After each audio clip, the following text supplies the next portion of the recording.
तो दोस्तों आज हम सुनने वाले शेर और खरगोश की कहानी, लेकिन उससे पहले हमारे चैनल को सब्सक्राइब कीजिए। एक जंगल में बारसूक नामक बलशाली शेर रहा करता था। वह रोज शिकार पर निकलता और जंगल के जानवरों का शिकार कर अपनी भूख शांत करता था। एक साथ वह कई जानवरों को मार देता। ऐसे में जंगल में जानवरों की संख्या दिन पर दिन कम होने लगी। डरे हुए जानवरों ने इस समस्या से निपटने के लिए सभा बुलाई। वहाँ निर्णय लिया गया कि शेर से मिलकर इस विषय पर बात की जानी चाहिए। इसके लिए जानवरों का एक दल बनाया गया। अगले दिन वह दल शेर से मिलने पहुंचा। शेर ने जब इतने सारे जानवरों को अपनी गुफा की ओर आते देखा तो आश्चर्य में पड़ गया। वह गुफा से बाहर आया और गरजकर जानवरों के दल से वहां आने का कारण पूछा।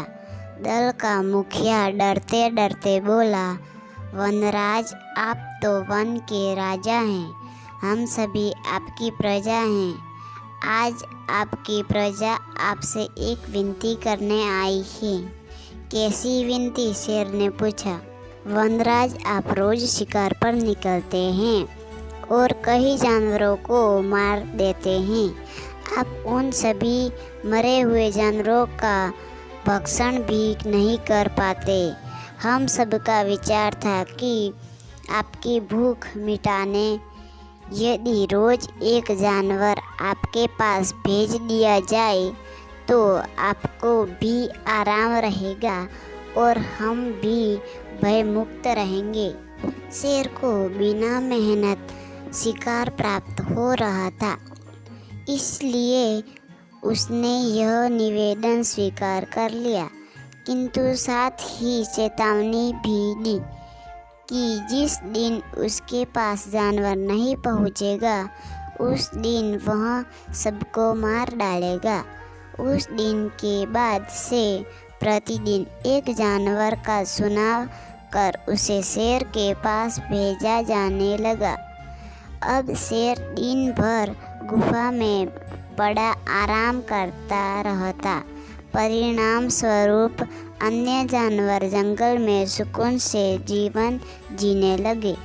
एक दिन शेर का भोजन बनने की एक खरगोश की बारी आई।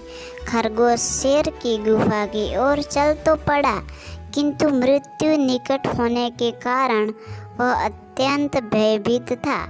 वह धीरे धीरे कदम बढ़ाता हुआ चला जा रहा था, साथ ही किसी तरह अपने प्राण बचाने का उपाय भी सोचता जा रहा था। चलते चलते रास्ते में एक कुआं पड़ा। कुएं के पास जाकर जब खरगोश ने उसमें झांका तो उसे अपनी परछाई दिखाई पड़ी। उसी क्षण खरगोश को अपनी जान बचाने का एक उपाय सूझ गया। उपाय सूझते ही खरगोश में एक नई जोश का संचार हो गया। उसे शेर के पास जाने की कोई जल्दी नहीं थी। कुछ देर कुएं के पास आराम करने के बाद वह शेर के पास पहुंचा। इधर भूखा शेर अपने भोजन के आने में हो रही देरी से क्रोध में लाल पीला हुआ जा रहा था। जैसे ही उसने एक पिद्दी से खरगोश को देखा, उसका क्रोध और बढ़ गया। वह गरजकर खरगोश से बोला, पिद्दी खरगोश, मैं कब से प्रतीक्षा कर रहा हूँ और तू अब आया है। अब मेरी भूख बढ़ चुकी है। तुझ अकेले से मेरा क्या होगा? तुझ पिद्दी को किस बेवकूफ़ ने मेरे पास भेजा है? तुझे तेरे बाद अब मैं उसे भी मारकर खा जाऊंगा। खरगोश हाथ जोड़कर गिड़गिड़ाया, वनराज, देरी के लिए मुझे क्षमा करें। विश्वास करिए, इसमें न मेरा दोष है न ही मुझे भेजने वाले का। हम तो 5 खरगोश आपका भोजन बनने निकले थे, किंतु रास्ते में एक दूसरे शेर ने हमें रोक लिया। जब हमने उसे बताया कि हम अपने राजा का भोजन बनने जा रहे हैं, तो वह 4 खरगोश को मारकर खा गया और मुझे आपके पास यह संदेश देने भेजा कि अब से वह जंगल का राजा है। ऐसा कहा उसने। शेर गुस्से से दहाड़ा।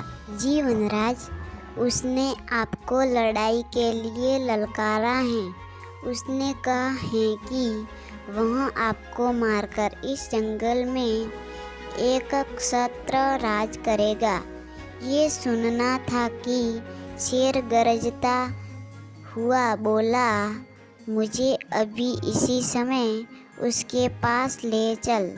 मैं उसे बताता हूँ कि इस जंगल का राजा कौन है। आज तो उसकी खैर नहीं। खरगोश तुरंत तैयार हो गया और शेर को लेकर कुएं के पास आ गया। कुएं को दिखाते हुए वह बोला, वनराज, ये उस शेर का दुर्ग है। वह इसी दुर्ग में रहता है। आप दुर्ग के द्वारा से उसे ललकारिए। शेर ने कुएं में झांक कर देखा तो उसे अपनी परछाई नजर आई।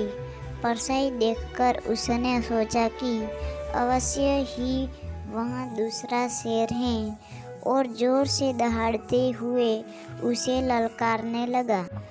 कुएं की दीवारों से टकराकर आती हुई अपनी ही दहाड़ की प्रतिध्वनि सुनकर और अपनी परछाई देखकर उसे लगा कि दूसरा शेर भी दहाड़ते हुए उसे ललकार रहा है।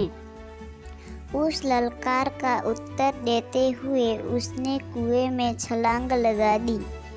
कुएं की दीवारों से टकराता हुआ वह पानी में गिरा और डूबकर मर गया।